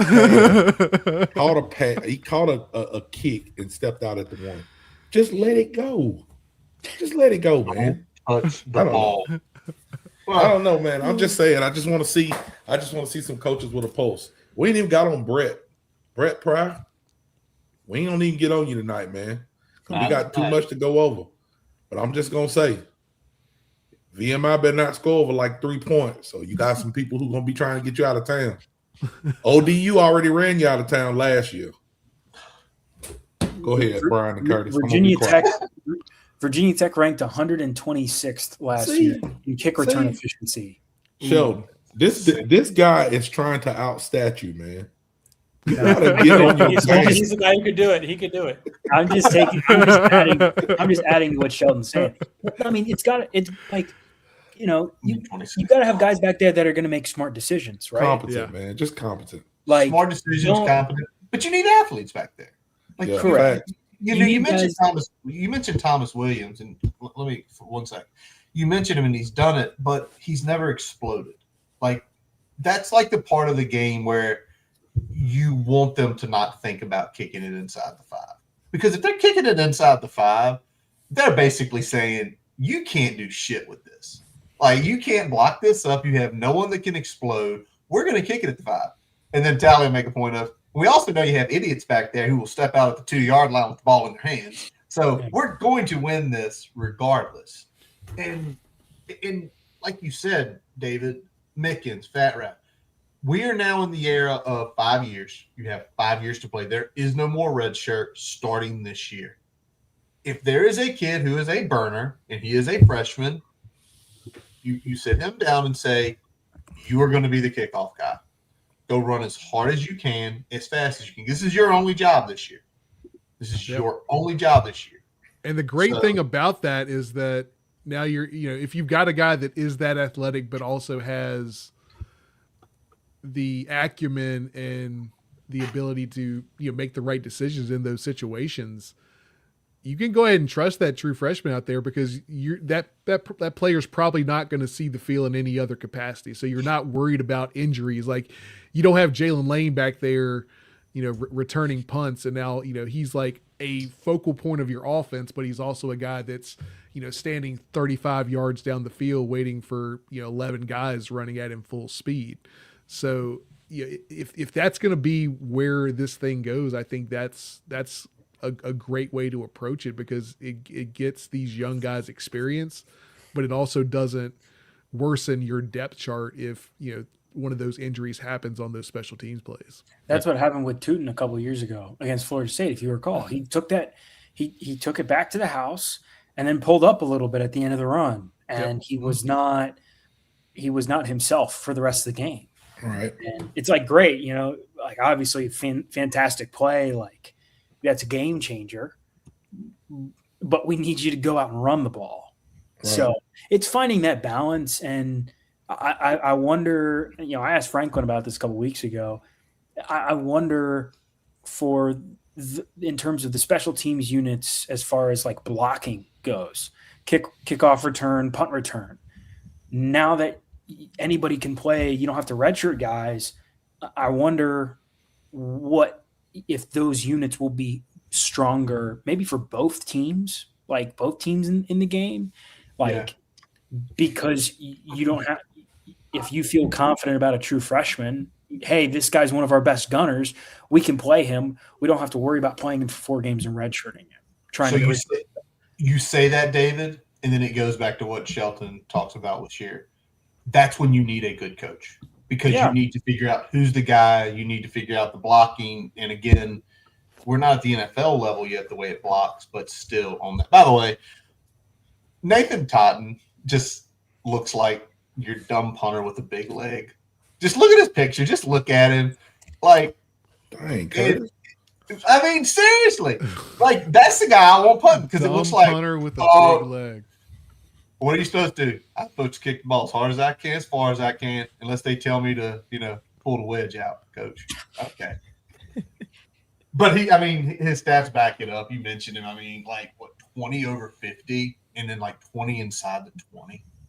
And you mentioned it, David, a few minutes ago. Like you kind of alluded to it as well, talking about Shear. It's the hidden yards. Like that's all those games that we were losing so close a few years ago. It was literally the hidden yards, stupid things like double numbers.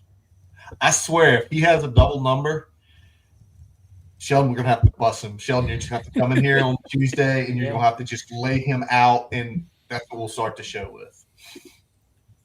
All right. Tally, let's talk about one more point before we go home here. Oh, was it the point about the top 25 record? Uh-huh. Franklin's top 25 record. Where we want to go with this? It's been the point of emphasis with a lot of people, which, I just found out at the beginning of the show that somebody came out with something and ranked him, tier 2 coaching? Same tier as Ryan Day. That was the Athletic. That's kind of crazy, man. But let's talk about his record versus top 25 teams, I guess, right now. How are we feeling about that panel?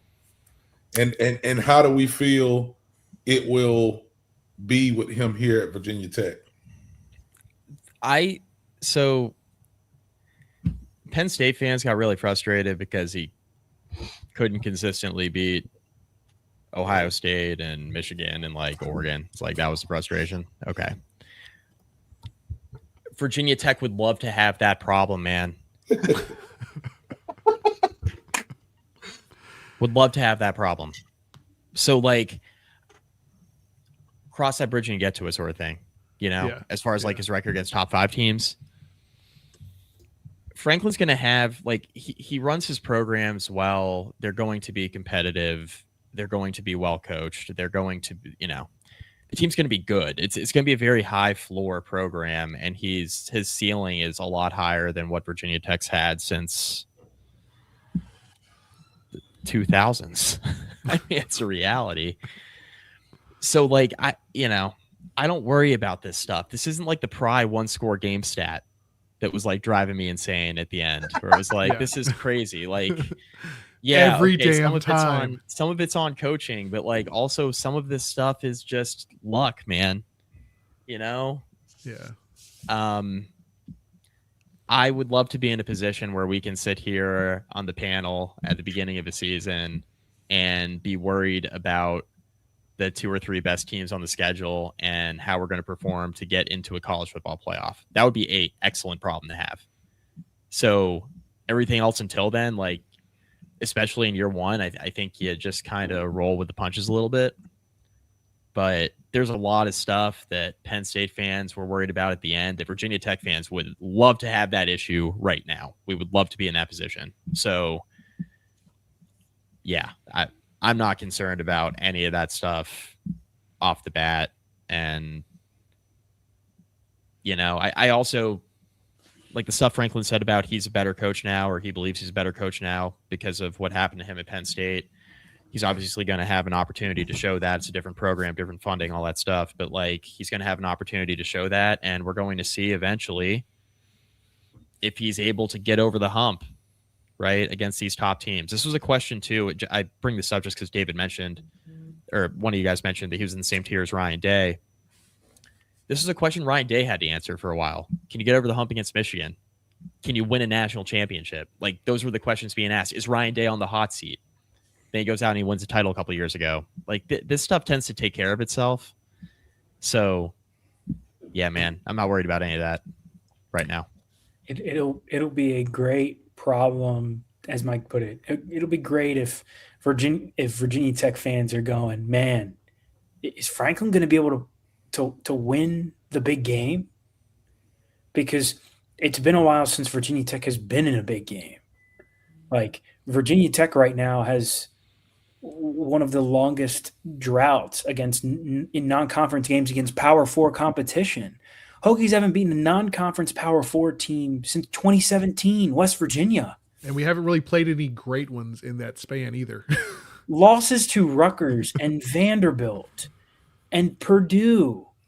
Like, these are – I know Vanderbilt's been really good lately, but come on.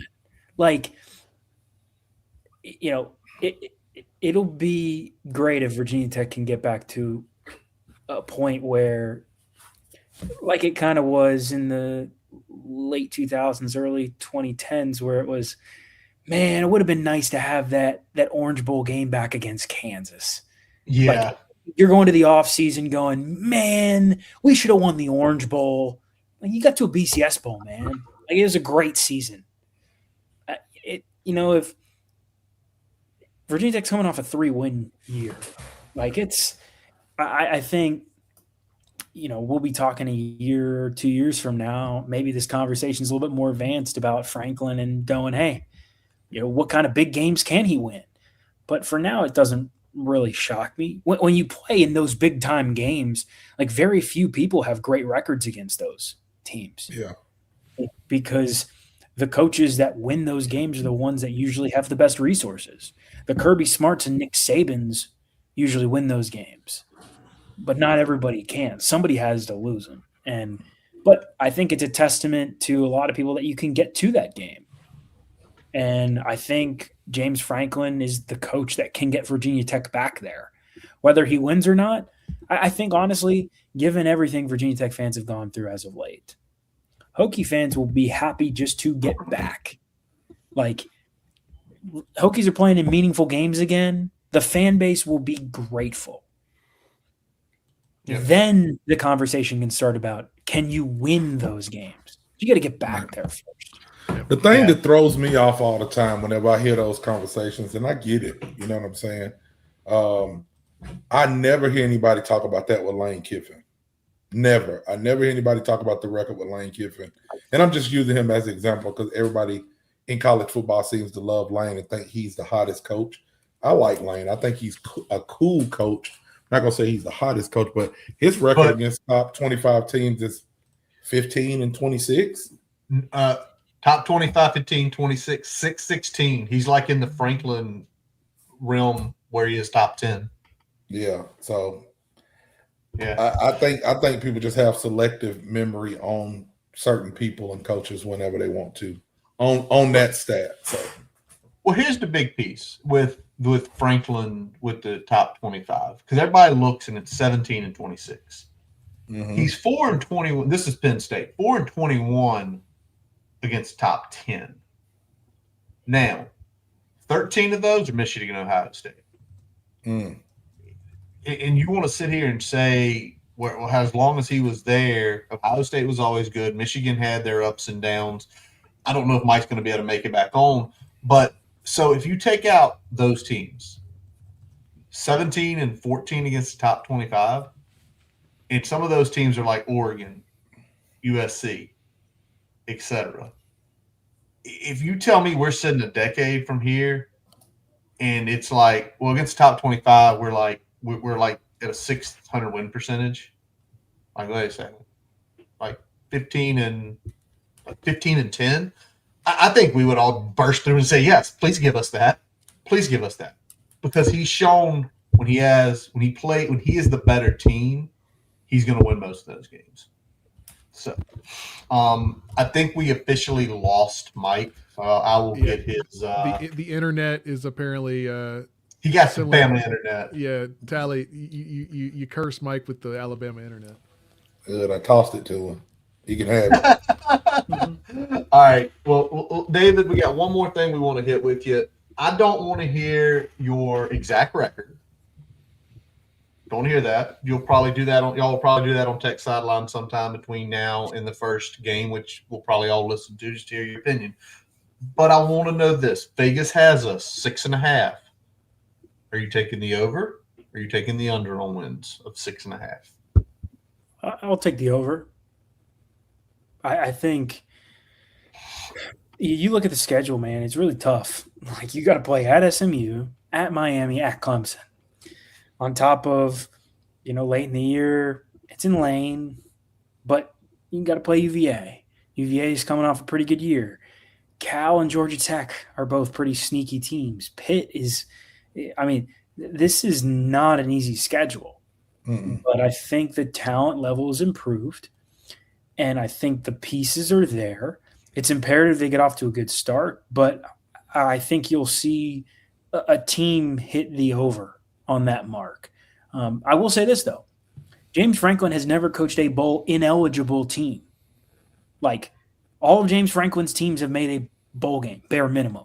I would expect to make a bowl game this year. The difficult part is, I know there are people that are like 8, 9, 10 wins.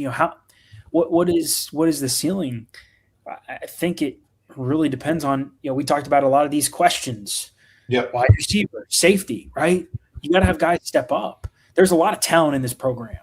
Guys look much bigger. You can tell just by being around practice. They look faster. Like the strength and conditioning program has paid off. There's more talent in the program, but you've got to figure out that's got to lead to like on-field success. You got to figure out which guys can turn that into, big plays on the field. And does it come together in multiple wins? Does it come together in 6 or 8 or 10? And it might be difficult to really go as far as a lot of people would like because the schedule is very difficult. But you look down that roster, a lot of these guys are young. We're talking sophomores, juniors, even freshmen, guys with multiple years of eligibility left. You've got a team for the future, and you continue to take steps forward, continue to give fans hope. And I think at this point next year, we're talking about a team that we go, all right, these guys can probably make a little bit of a run here in the ACC. Like, it's not out of the question. But this team's probably a year away from doing that right now, just because of all the factors. That's a great point. So David goes over 6.5. The real reason Mike left y'all? Mike claimed his internet's out and we'll get on his bet. Remember a couple years ago, he claims we were not going to make a bowl. Tally jumped on him. Remember that? You jumped all over. Mike just got out because he did not want to make this prediction. He saw the rundown. I'm not doing this year. Man, my internet just went out. Mike, I'm giving you grief. I love you, man. But it's a good point. Like, the youth of this team, man, we don't have 53 seniors on this team that will not be playing next year. This is a team built as much for 27 and 28 as it is built for 26. And it's built for 26 because the floor has been raised. And with that being said, that is going to wrap up this episode of the Boundary Corner podcast, brought to you by Moments on the Maury in Lexington, along with our special guest tonight from Tech Sideline, David Cunningham, and from Hokie Hangover, Mike McDaniels. I'm Curtis Wilson. I'm Brian Siegler. Jonathan Talley. And I'm Sean Moss. Check out boundarycornerbt.com to listen to all of our episodes. Also, check out the merchandise shop while we're there. We got it. Mike just messaged me. He is taking the over of 6.5. Okay. Okay. I just got that. Tally can breathe a sigh of relief, man. Hey, if he would have said under, I wouldn't even been tripping this time. I would have had to stop. If he would have said 6 wins, I'd have been like, okay, I understand. What are you guys? Are you guys taking the over? What are you guys taking? No. No. Not doing it yet. Okay. I'll have to listen to find out. We'll tell you off screen. We'll tell you off screen, but it will come in at a later date and time. Check out the merchandise shop while you're there. Follow us everywhere you can: Twitter, Facebook, Instagram. Obviously, subscribe to our YouTube channel, where there are a bunch of y'all watching us there tonight. We appreciate y'all there as well on Twitter. We are on every podcast, so check those out as well. As always, we got our buddy Jason Long. He plays us in, plays us out. Check him at jasonlongmusic.com, where you can listen to all of his music, Apple, Spotify, his YouTube and Facebook pages, and where he is playing live around the Roanoke area. We appreciate y'all for listening. Appreciate all y'all in the chat tonight. That was a lot of fun. And as always, let's go. Hokies.